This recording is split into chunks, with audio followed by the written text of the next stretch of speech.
Welcome to the panel discussion addressing Mormon studies and the internet.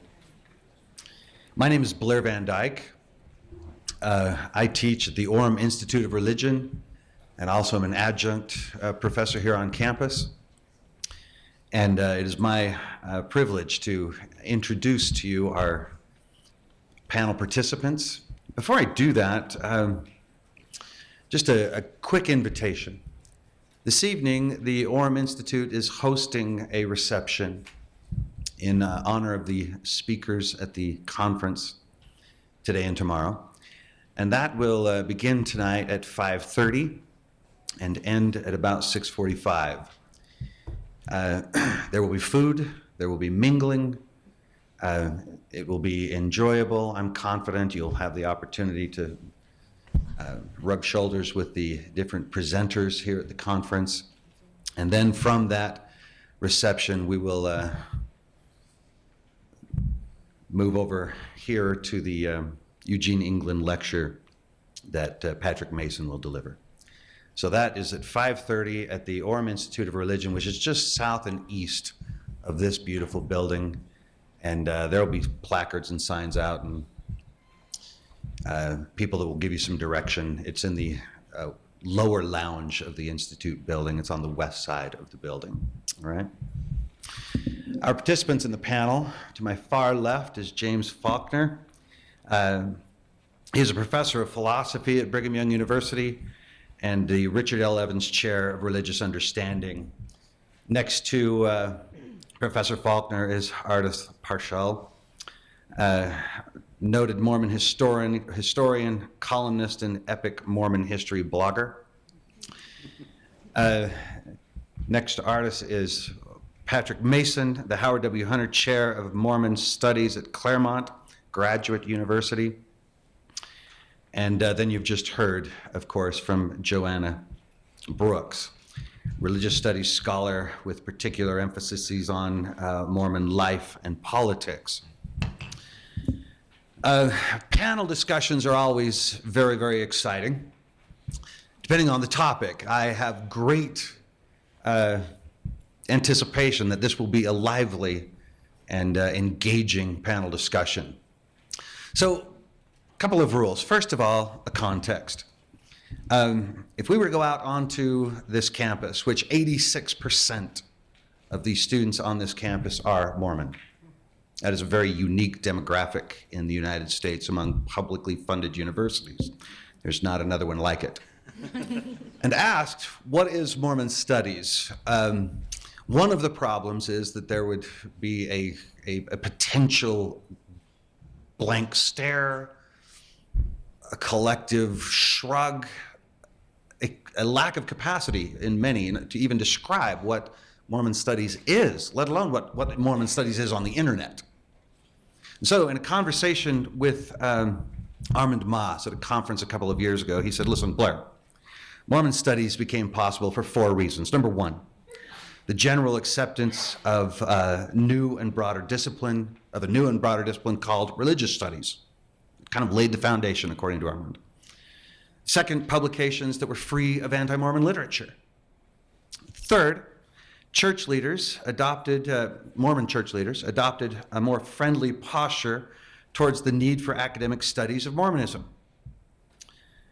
And within that posture, leadership in the 1980s and 1990s, there was some turnover, and there seemed to be a perspective that adopted an idea that there's more to be gained than to be lost by interacting and associating with fair-minded scholars.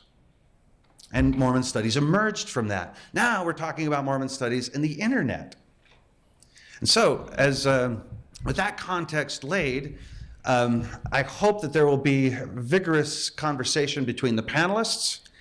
I hope that there will be engaging questions from the audience. I would encourage you to please frame your question in advance so that it is concise, reaching clarity, and avoid what I'm doing right now, which is excessive rambling and just get to the point and let our panelists get after it, and that will probably result in a livelier exchange. With that in mind, who would like to start the questions? We have one toward the back, please. This is just responding to something, Joanna, you brought up in your talk. Given that you say that there's this kind of an anti-Mormonism out there throughout history, it's been attacking somewhat the historical and cultural roots of Mormonism and theological roots of it. I see a tension with that, and which I think you brought out with people like Lester Smith that are doing this kind of critical engagement with Mormonism. But I wanted to see your responses. Is there a limit to critical thought? Is there a limit to critical scholarship? And I thought it was interesting you brought up Foucault, because Foucault doesn't say knowledge is productive. Knowledge is destructive. And inherently, knowledge is about deconstructing things, about destroying it. It's destroying everything you thought you knew. And so is there a limit to the type of critical scholarship that faithful Mormons, cognizant of this anti-Mormonism out there, should engage in? I think we might have different readings of Foucault, just in that, Foucault considered himself an archaeologist of knowledge, who felt that there was power to be gained in examining old and piecing together new narratives of truth in history, what has constituted truth. So, he himself was not, and I knew Jim Faulconer would be here, so why don't you talk? I don't. My reading of the Foucauldian project. Discussion about Foucault. Yeah, no. I just wanted to say, just as a point of departure, my reading of Foucault and the way I use him and understand him is not that the goal is to go out and destroy all narratives of history and break everything down and turn it all into chaos. It's rather to recognize that there is power in forming historical narratives. But Foucault's point, though, was that the historical narratives have power because the people in power constructed them. And his job as a genealogist was to deconstruct those narratives as forms and as the basis of power. And yet he constructed narratives too. Yeah, and he knew that. He knew that. He constructed narratives too actively, and he knew that, even though he tried to mask his own. I don't pay no attention to the man behind the curtain. But for us, here's the question for us, I think that you're getting at, is anti-Mormonism, anti-Mormon images constructed Mormons as duplicitous and hiding things. And one of the ways we've dealt with that is sometimes by trying to protect ourselves against ridicule and anti-Mormonism, by trying to protect sensitive aspects of our history. So where is the line to walk when you're trying to sort through a legacy that is complicated? What part of it is creative destruction and what part of it is the forming of new narratives that empower new ways of being Mormon? And that's the second thing I would emphasize, where my investment personally is if we craft new narratives of being Mormon and that allow for, that normalize conflict and humanize the tradition, that maybe it empowers, a more resilient Mormon personhood, one in which we're not necessarily afraid of our shadows. Maybe there's a resilience there we can foster just through using tools of scholarship. I don't know, it's an experiment. But I'd like to hear what other people say, though, too. I think more to the point is it possible that critical scholarship could lead you to a point where you actually start deconstructing your Mormonism in and of itself?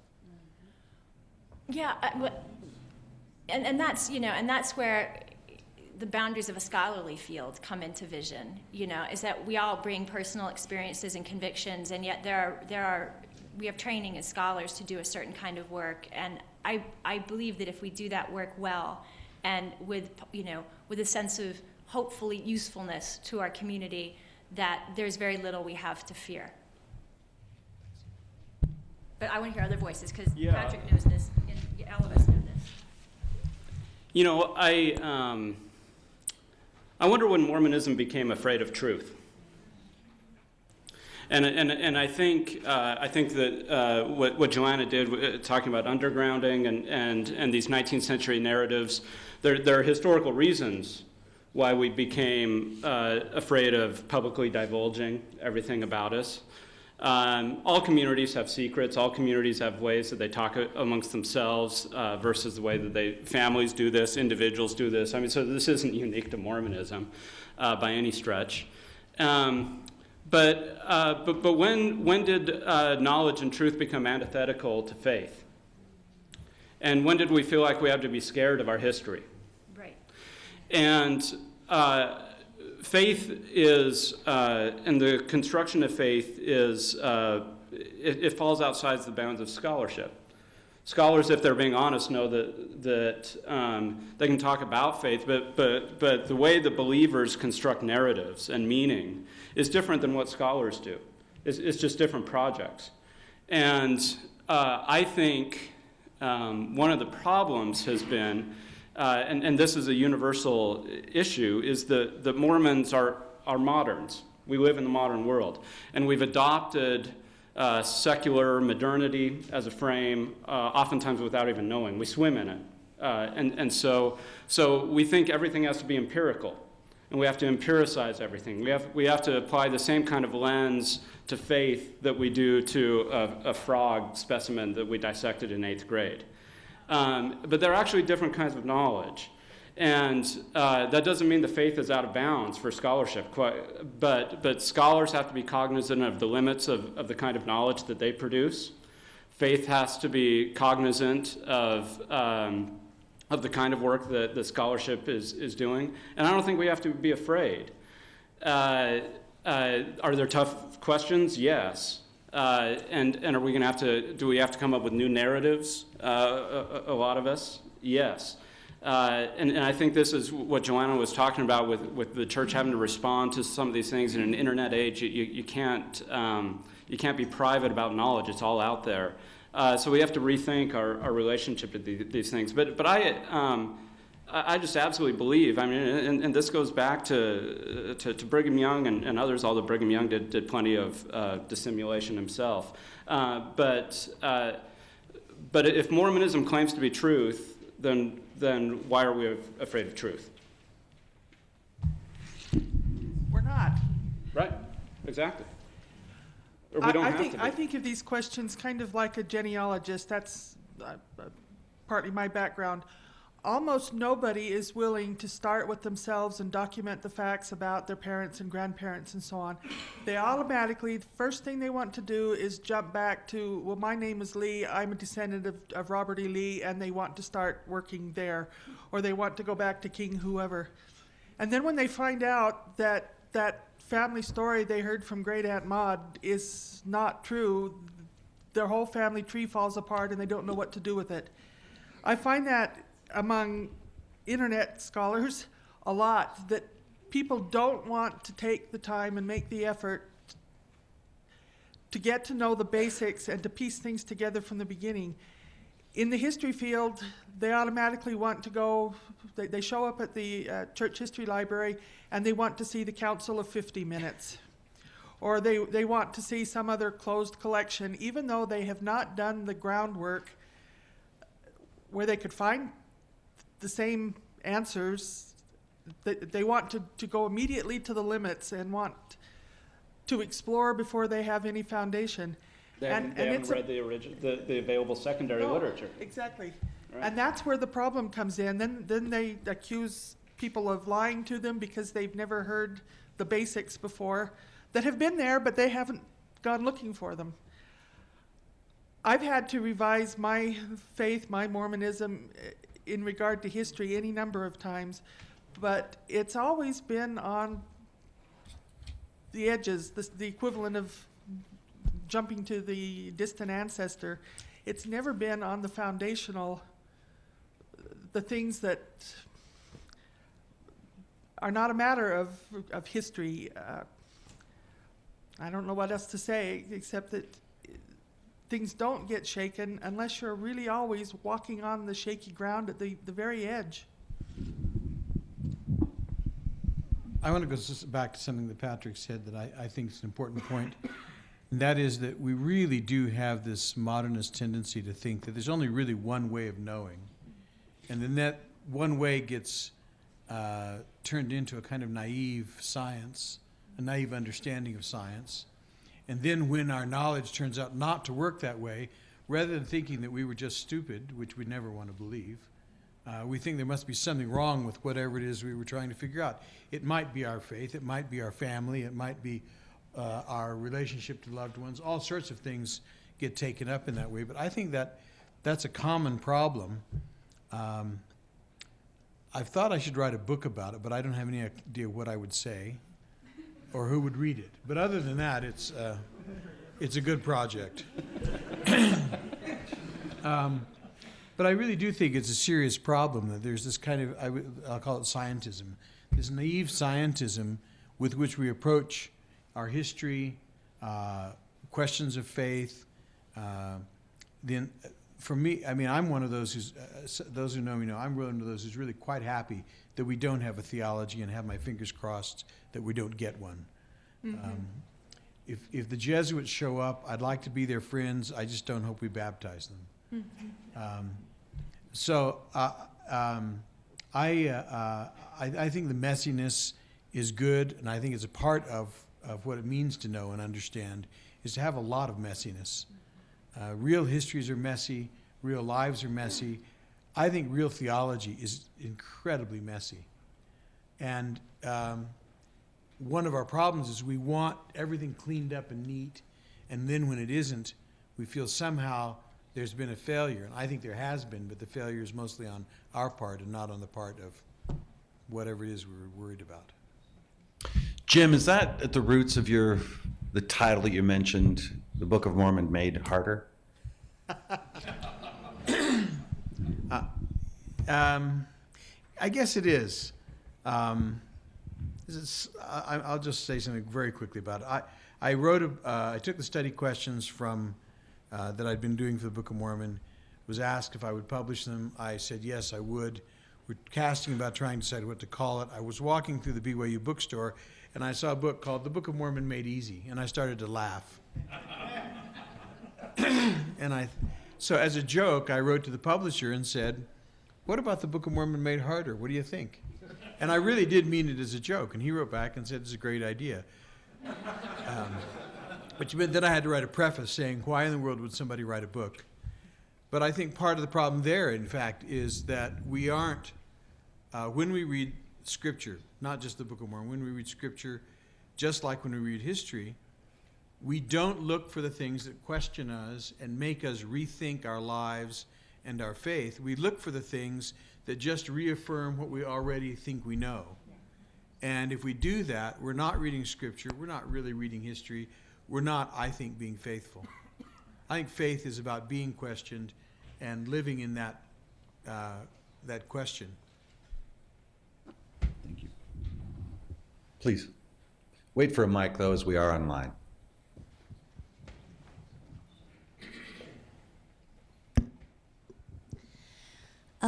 I really enjoyed your presentation this morning, and it was interesting to me when you clarified things and put it down in black and white in writing for me of habits and things that I've done my whole life that I had never really articulated, like the inside face and the outside face. And it's true that the church has been greatly in the business of managing information for the outside. But they've not only managed information for the outside, but they've managed information for the inside as well. And even though I don't feel like they have committed any sins of commission and they haven't told me out and out lies, but by hiding things from their members, I do feel like I've been deceived to a degree, and it hurts me. And I've learned over the years to almost automatically have a distrust over anything that's published by the church because I know it's going to be whitewashed, or I think it's going to be whitewashed. I don't know. And yet, I certainly don't want to read anything put out there by the anti-Mormonists because they have an axe to grind. And things that are put out by the church, they have a truth to prove. I really, one book I read about Mormon history was by Wallace Stegner, and it was called A Gathering of Zion. And I loved that book because he was neither a Mormon nor an anti-Mormon. He was just a historian that loved the story and had a very fascinating story to tell. My question is where do we find that truth? Where do we find that middle ground that is neither Mormon nor anti-Mormon, but just tells the story in a truthful way. It's called Mormon Studies. Yeah, welcome. Where do I join? Well, and there's publicly accessible forums, which you just quickly, I think the blogger knackle you've been hearing about all morning, if you want that kind of middle ground. And I don't think it has to be non-Mormon to be able to speak from a place of thoughtful, informed, eyes forward. I wouldn't say neutrality, because I don't believe any discourse is neutral, but there are, like, by common consent, there are podcasts. A person sitting 2 seats down from you runs a podcast called Mormon Matters, which is a wonderful voice of that kind. So both academic Mormon studies and there's a popular variant that's doing this work.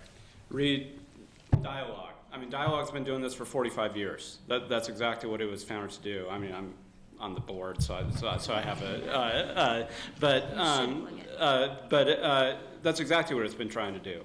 And the Journal of Mormon History, to some degree, there was a whole movement called the New Mormon History that was trying to do this, to apply the best of the discipline of history, like Joanna talked about. And most of these people were Mormon, but they were writing in the dispassionate voice of a historian. This has been going on for 30 or 40 years. The problem is nobody knows this. Deseret Book doesn't sell these titles, which is a huge problem. And so you have to know where to look. And It marks them as outsiders. Yeah, people don't know where to look, but it's out there. I mean, there are literally hundreds of books, thousands of journal articles, in addition to the blogs. There's new stuff being produced all the time, but there's 2 generations now that's already been doing exactly what you're calling for. The tragedy is people don't know it's there. If I can just tell, oh, sorry, go ahead, Ardis. Even though I publish a blog, I would say beware of the blogs. We're all just ordinary people. Some have better credentials than others. The thing that I find the most valuable about the blogs is if you want to talk about a specific subject or you have a book and you want to know how credible it is, the crowdsourcing of opinion will tell you whether something is reliable or not. But just because by common consent debates something and decides that the answer is, that's got no more validity than any other amateur source. Yeah, I was going to say one of the things that you may need to do is to rethink what you're looking for. I mean, welcome to the world of human beings, where all the people that you're reading are human beings who have biases, prejudices, interests. Very few of them are out to try to do something evil or awful, even though they may disagree quite radically. What that means is that in the end, the onus comes to you to make the judgment as to how to do that. There's not going to be some magical source that says this is the right place to get the information. You hit a chord with me when you said, are you looking for the truth or are you looking for material to buoy up what you think you already know? And that is an inner struggle that I have because I don't want my faith deconstructed. I don't want it to be deconstructed, yet I also want to know the truth, yet I find that, I'm afraid that that's at odds, and that's what I struggle with. Not everybody wants to do this, has the time, but I would suggest that anybody who should spend a little time at the Church History Library looking at original materials. They might be microfilms, but looking at original sources, even on one person or one topic that you're interested in. When you start engaging with the real thing and not what other people said, somebody said who thought that it's an entirely new world, and you also come into contact with other people who are working on using the basic materials. I don't know what there is besides history. Maybe some of these others can suggest other sources that way. If I can just, I'm interested that you go to a place of fear, that you say, I am afraid when I consider. I think that's what if we sort of examined that fear in the light of day? That's what I hoped I was trying to do, was say, where does this sort of fear of revelation or of exposure come from? Does it come from some really difficult moments in Mormon history? Are we at a different point in our history now where we can look at that fear that we carry about finding something terrible out and say, if I find something terrible out, it really may not change who I am. I may be fine.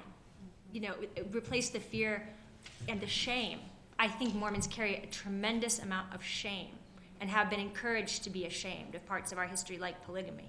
You know, so what if we held that shame and fear out in the light of day and said, okay, this had some historical utility, but maybe now I'm at a place where I understand my faith is resilient, and I can replace it with curiosity, or hopefulness, or responsibility.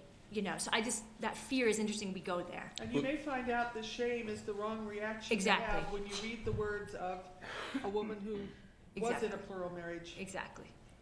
And I think it's reframing our narratives and is our, in terms of faith, is our faith predicated on the virtue and character of Joseph Smith, or is our faith in relationship to God and his work in the world? And I think from the very beginning of Mormonism, one of the first major published anti-Mormon book attacked the character of Joseph Smith. That's what it was all about. And so what's the Mormon response to that is immediately to defend the character of Joseph Smith. Well, I care about the character of Joseph Smith as much as I care about the character of anybody in this room, but ultimately that's not where Mormonism rises or falls. But we've been trapped in that narrative for 180 years. Yes. But that's not the narrative of the scriptures. There's plenty of lousy people who end up being prophets. That's right. Right? And I'm not saying Joseph Smith is a lousy person, but those are what are the narratives in the scriptures, and what are the narratives of our faith? And are we trapped in unproductive narratives that don't actually get us to God? Let me, I would be remiss. I'm a professor of 20th century French philosophy, so I'd be remiss if I didn't defend the word deconstruction for a minute. And I defend it because I think it's appropriate in this context. I don't want to give a whole discourse on the thing because it's complicated, but I'll say this: the point of deconstruction is not destruction; it is a different word, in spite of the fact that it's become ubiquitous in the United States meaning destruction. The point of deconstruction was to look at language, stories of certain kinds, essays, whatever we're looking at, in order to see, on the one hand, they seem to be about something, but to find out what's behind what they're about. What are they pointing to in spite of themselves?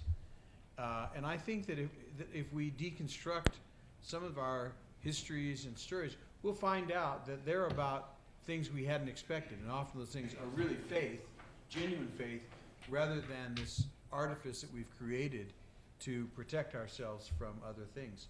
So I think one of the reasons not to fear is that deconstruction, my experience is, it's made my faith stronger, not weaker. It hasn't been destructive. Question in the back with Michael, then we'll go here, please.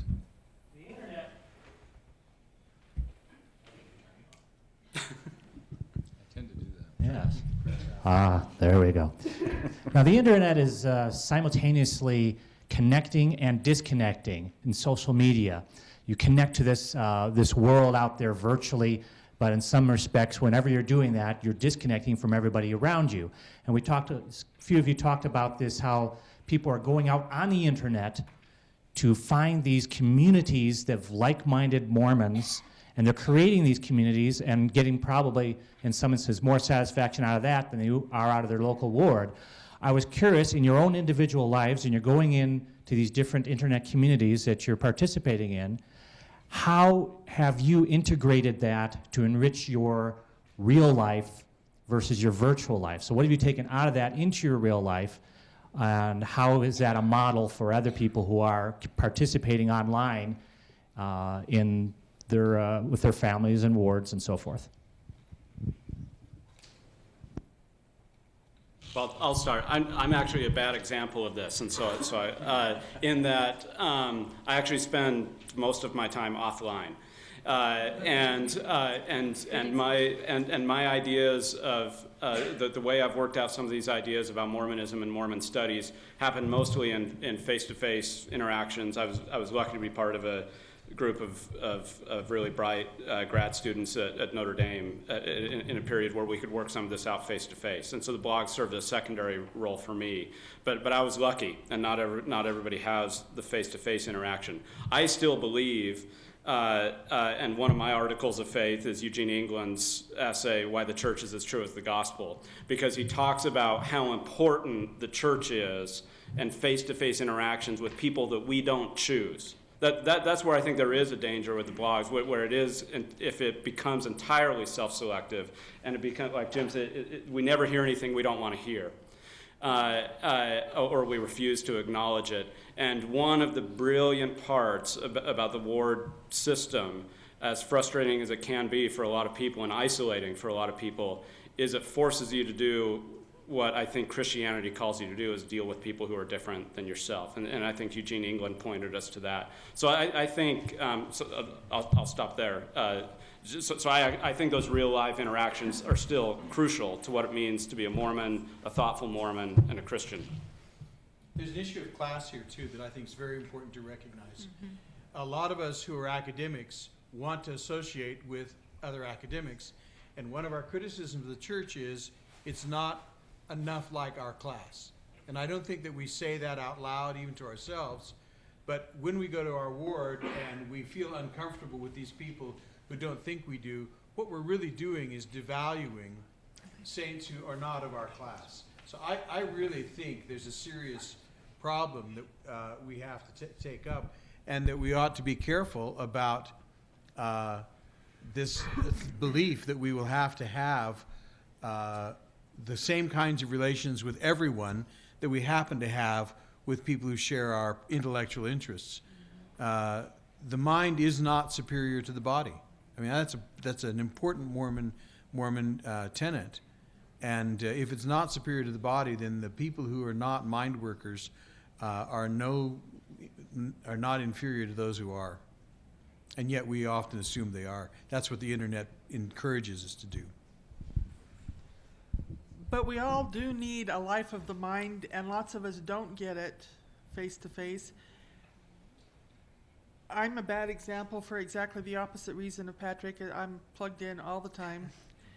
And most of my social life is over the internet because I don't have a family and I work at my desk all the time. But that allows, it's kind of a safety valve that allows me to relax a little bit more on Sunday. I teach gospel doctrine, and I don't have to incorporate all the latest, weirdest ideas that are discussed on the Mormon blogs there, because I've already talked about them on the internet. And so on Sunday, I can focus on the scriptures as they are written and try to teach them, maybe informed by something that I got online, but I don't confuse the two.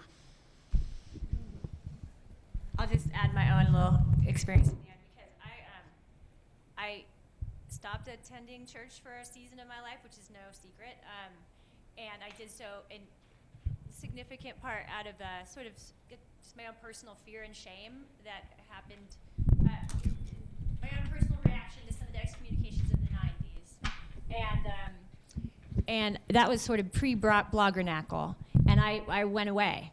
I just didn't know really how to. I was really ashamed and afraid as sort of a Mormon feminist, and I came back after internet communities had been started up by other people who had done incredible hard work, and I saw that it was okay to come back, and the internet helped me come back to activity. So, because I saw that it was okay now.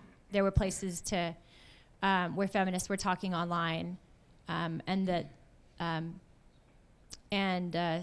someone said to me, oh boy, Mormon testimony meeting moment. Someone said, we missed you, where were you? You know, on the internet, because of an internet contact. And I came back. So the internet helped. Mormon crying is who I am. What? I just bore my testimony of the internet.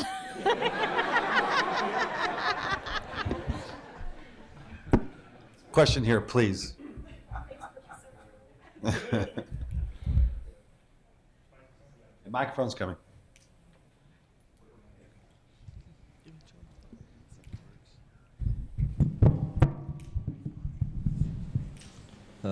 More than half the members of the church now live in countries that aren't the United States and don't speak English.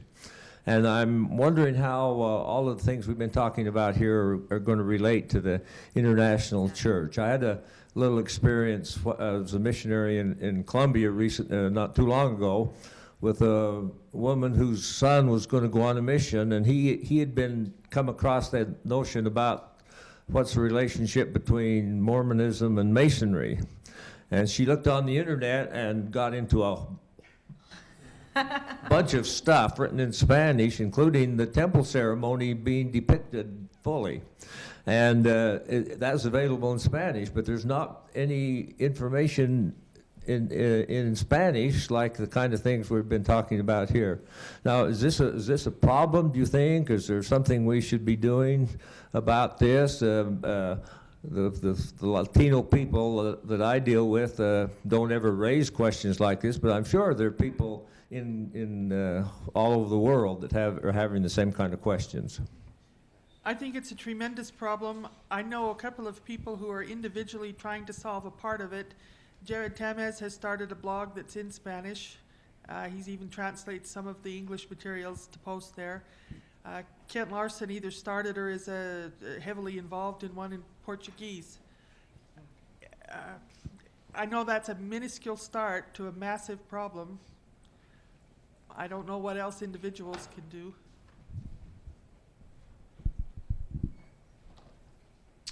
Next question. Huge problem. You're right, it's a huge problem. Right. It's called the digital divide, it's big.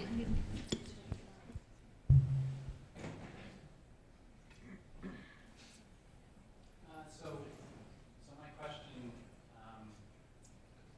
is, you all kind of early on talked about how, someone said, we're not afraid of the inquiry, that doesn't directly challenge our faith.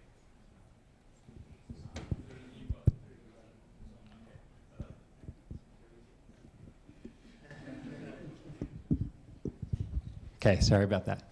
So early on in the discussion here, someone on the panel mentioned that inquiry does not necessarily negate or challenge faith. They're not antithetical, at least, and everyone quickly agreed. And I think that most of us here would agree with that. We're here to question.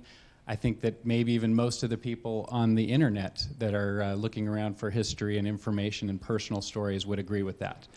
So my question is more related to the people that people like me deal with every day, family members and others who are not out there and who have what I consider as succumbed to the chilling effect by the institutional church or by culture or whatever it is, to not inquire, whether they've heard conference talks about symposia or whether they've heard about people that have read something that wasn't sold at Deseret Book and lost their testimony. So for those of us that realize we can't change other people's beliefs, but we want some degree of understanding for what we've done and realize that that's not coming through Deseret Book or the church manuals, do you have any recommendations for what we can do to give family members and friends a baby steps course to understanding of what we're going through and try to get some respect for that? Thanks. I've spent a good part of my life living in circumstances sort of like that. I come from a redneck family. I'm the first high school graduate, first college graduate. I mean, so I understand. After one of my columns, my stake president very gently and not without ever mentioning the column at all, took me aside to talk, and after, I didn't know we were talking about the column until afterwards. He was very kind about it, but one of the things he said really struck me, and he said, Jim, I just want you to know, I don't think God cares what you think as long as you do the right stuff. And so he basically was taking me aside to say, I know that there was some controversy here, but you're okay, don't worry about it. So I appreciated that. I think that's also true of my relatives and my family. It took them a while. At first they were scared to death that I was some kind of, I don't know what they were afraid of. I know when I told my mission president's wife I was going to get a PhD in philosophy, she began to cry.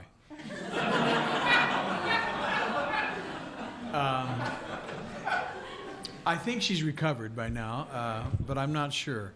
But I think that it really does turn out that if I think about my ward does not have a lot of BYU professors in it. When I moved in, it was a steelworkers ward, but when we had a steel plant, that's why I liked it. Did lots of Democrats at the time.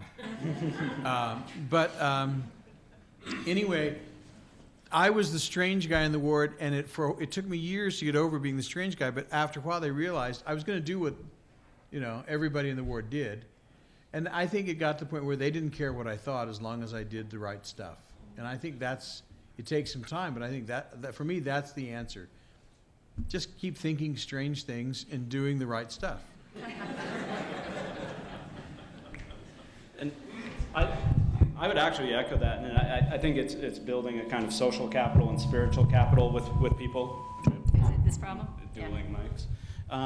And once, now is this on? It's always the other way. I'm going to stop helping.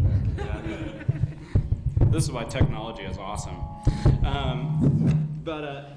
You build social and spiritual capital with people, and then that allows you to reframe some things. And I think what we just saw beautifully of bearing testimony of the internet, but of helping people who love you and hopefully have a that care about you. That's probably why they're worried, right? Is to say how the things that you've read and studied have helped you, and they've reframed things and helped you work through things. How they've in a faith context enhanced your relationship with God, enhanced your love of neighbor, enhanced compassion for other people, and then these things don't become so scary.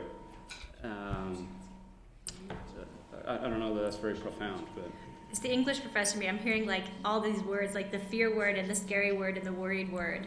And I think there's so much, it's the shadow side of our history that we feel. And we inhabit it in a way that relates to affect, in a way that relates to our emotional lives.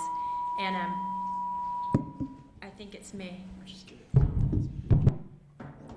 And I think sometimes just projecting good feelings, about the tradition, about the faith, and about your relationship to it is a positive way to model and humanize this process of inquiry. That it can be productive. It doesn't need to reinforce feelings of shame and worry and fear. We're all in this together. Just trying to project that as much as possible is sort of my attempt, my own personal effort. And I think you're lucky that anybody cares. I can't think of one person in my family or my ward, my neighborhood, who really cares that I do Mormon studies or that I'm on the internet. They'd care as much if I collected butterflies. Can you go over here? Please. I grew up a few miles away from here in American Fork, so I thought I knew a little bit about Mormonism with that background, but I've learned a lot more recently online than I ever learned in seminary or in college. I recently heard a podcast from John Larson about the community of Christ, and one of the things I found out is that Mormonism isn't just right here. All of the saints did not leave Nauvoo. That there's a large body of Mormonism still in the Midwest.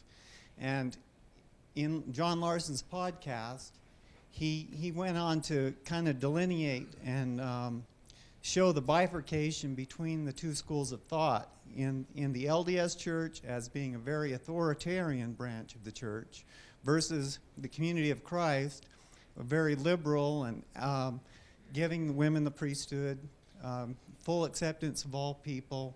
That it's just a very stark contrast. And I did not catch the panelist's name on the end, but he mentioned that he wishes that there were no theology within the church. He doesn't want a doctrine. So that's basically my question is, between the authoritarian branch of the church, in Salt Lake branch and the Independence branch of the church, where do you think it's going to land? Where is the theology? What will be the doctrine? Will it be people will be able to define their own doctrine? Will it be New Order Mormons on steroids, or will it be lay down the law, my way or the highway? So are you directing that question to Jim Faulconer, who's the stately gentleman on the end? Oh, okay, well. Jim, tackle it. I guess I should say something more about what I mean by that. Absolutely no theology would probably be impossible. I don't think that ever happens. But my take on the way that the LDS Church has dealt with theology is to say very little official theology, and except for a very few times, for most of our history, Mormons have been free to speculate wildly. And those speculations have sometimes actually generated things that over time have become doctrinal. A lot of what we believe about intelligence began as incredibly wild speculation and became solidified. And so now pretty much most Mormons believe the same thing with some variation. But so that happens. So this is this organic growth that occurs for it. And that's why I like the no official theology position. Where is it going to land? I don't think it is a question of LDS, Church of Community of Christ, somewhere in between. I think these are two separate communities with two separate histories now and interests and directions. I think we'll both continue to grow and do what we do. I just don't see, in the up into the 40s, there was a lot of competition between the two churches as to who's right and who's going to win and all that. I think that's gone away. I think we're just now they're them and we're us. Do you want to add to that? Patrick, did you want to, anyone else? Lloyd, please.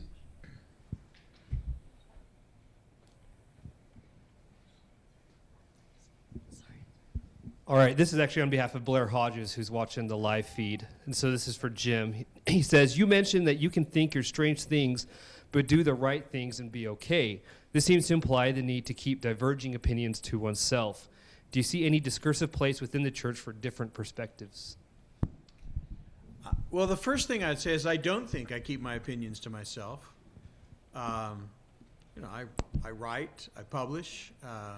I don't think that my opinions are unknown. I think what has happened, at least within my ward, is people have gotten to where they know my opinions if they care to know them, but most of them don't care. I mean, it is a little bit like, well, he's a guy who collects weird butterflies. Right? Completely conceptual. You can't even see them. So don't ask.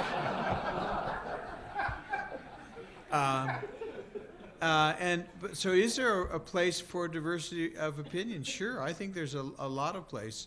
I think that's part of what the internet is for. We have Coford, we have SALT, we have these presses where things can happen and are happening. Dialogue. I think there are a lot of places where we can and should express these opinions. What about Sunday school?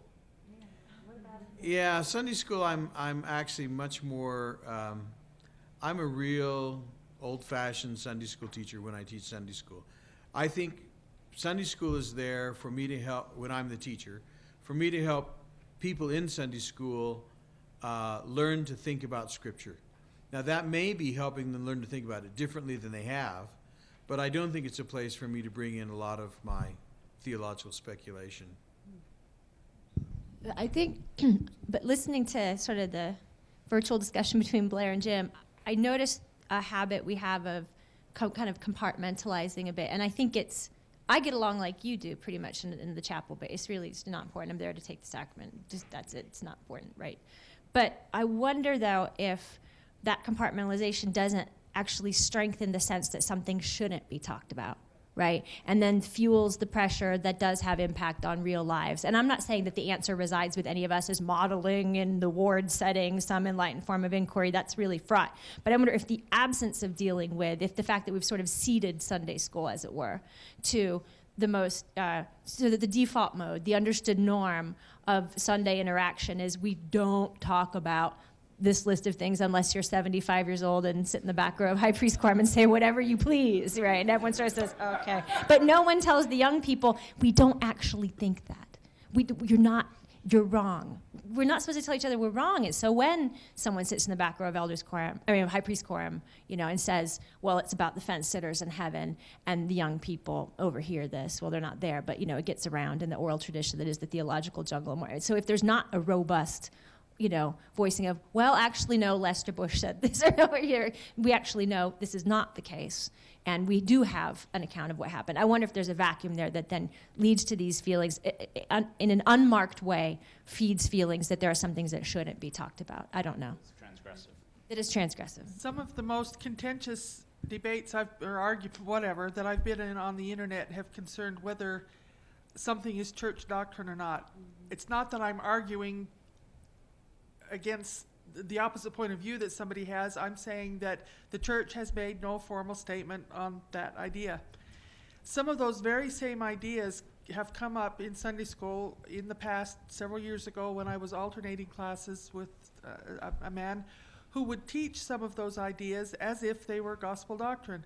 And even though I had fought vigorously on the internet, I couldn't bring myself in class to find any way to correct him, except that when it was my turn the following week, I would try to restate some things. But I found out, just like I said before, most people don't care. They didn't even hear what he was saying. They didn't hear what I was saying. People go on believing what they believe. I think though that my spouse is usually holding me down at certain points in Sunday school and saying, don't say anything, don't say anything. Mm-hmm. Because I do feel like, it depends on what it is. I try to say, for the most part, if people say dumb things, it's not my job to change them. But there are certain dumb things that they say that need to be responded to. If the fence sitter stuff, somebody needs to say something about that. In my ward, that doesn't occur so much as really nasty things about Catholics. I don't know why. Huh. It pops up. Well, Catholics seem to be stand-in for all other Christians. I think that's what that means. And so things get said in Sunday school, and so I'm always the one whose hand goes up, and everyone goes, oh no. And I give my short little lecture about why that's wrong. And the effect has been that people, whether or not they change their belief, they've stopped talking about it because they're scared to death that Faulconer is going to raise his hand. I'm the 75-year-old priest in the back, high priest in the back, making trouble. But so I think there is a place for confronting mistakes. But I think a couple of things. I think one reason I can get away with it is I've lived in this ward since 1980. I'm a white male. I mean, I have to confess, that makes a big difference. Mm-hmm. I'm an old guy. I am a high priest. They don't know what the hell to do with me anyway. So there I am, and I can say things that other people can't say. But I think I have an obligation to, since I have an obligation to do them. But I think if I'm not measured in doing that, I can also quickly become the word crackpot. And then I will just be ignored. And I know there's other hands, but I think this idea of confronting mistakes is another of these great terrains that stand immediately before us, right? Especially on the race issue, And so we saw the institutional response, to the Washington Post-driven mini crisis about the narratives, the pop theological narratives, and the official response was, "We don't know." We don't know was the official response, which was great in that it says it is not, everything you thought you knew, stop knowing that. But it didn't say that, it didn't say that there is. This says something right now. Exactly. But what it did not say is there are become a disco Have moment. a 10-minute intermission. It did not say that, the church response did not say, we actually, there is historical evidence of, change, and we strongly suspect there's some error sewn in here. It didn't project that there is a knowability about our own history, and that there might be some answers that are better than the other. And I was just talking with someone at breakfast this morning about this new species of, I won't say apologetics, but a new sort of justification that we've seen grow up really quickly about Levites, right? That a popular rationalization of the priesthood ban was that, the priesthood was only given to a single tribe back in the day, and that's just an extension of so unless there is some point at which there's a positive acknowledgement of sorry, that justifications will spin continually. And I hear hunger all the time from people that there's just a sorry, like other traditions have done. I'm not calling for, but people hunger for this because other traditions have done that about thorny issues of the Baptists and slaveholding. We supported this, and it's regrettable. And here's what we understand by our best theological and historical researches, the answer we would like to put forward would look like. And that's a very difficult move, and it's not one that the institutional personality has been has been inclined to do. And I don't question that, I'm just observing it. Can I just say, as long as this is a conference on the internet, I've had 2 emails come in, one from Scotland saying, I just want to tell you I care, and another says, I'm in your neighborhood and I care that you do Mormon studies.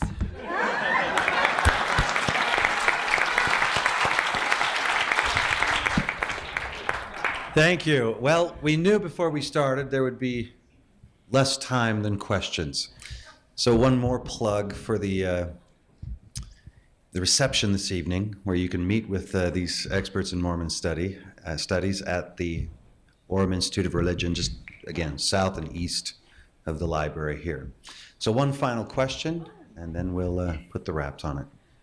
Thank you. Joanna, we've talked a lot about the words shame and fear, and maybe guilt was thrown in there too. And I feel like the language that comes from the pulpit, from the big pulpit and the pulpits around the wards that I've been in, is kind of steeped in that, and it looks like we should, you must, and there are other kinds of things that underlie that too. And I was wondering, how can we, through our dialogue on the internet and with each other, how can we overcome, and you talked about this inherent, and it's palpable to me, feeling of shame and fear. What can we do in our dialogues on the internet and among each other? I would love to see us just foster spaces where we could be wrong with one another, where we can be in error or incorrect or be off one day and not have it become a character flaw. Right? And that's something that that scales from the level of the individual, where an individual, if we say, you said something wrong, it must be that you just want to sin and you're going to go and leave the church. And we see that hyperbolic in one-on-one treatment, but it scales to the whole tradition. So if it's okay that individuals, as Mormons, can make mistakes, maybe it's okay that historically we have complicated things that we may have been wrong at some point on, but that it's not shameful if we address it with honor. Right, so that's a speech habit I think that radiates at all levels, that willingness to do vulnerability and to be forgiving and to acknowledge the humanness of this process. I think Ardis' recommendation earlier is a really good one, and that is, if you get to know some of the people that are in our history who are doing these things, I mean, read Brigham Young or whomever, right? Read journals, diaries, and things. When you see that these are human beings, it's easier to begin to say, they could have been mistaken, and they're nevertheless good people. Where if you get to know them historically, they turn into real people as opposed to some kind of strange idol.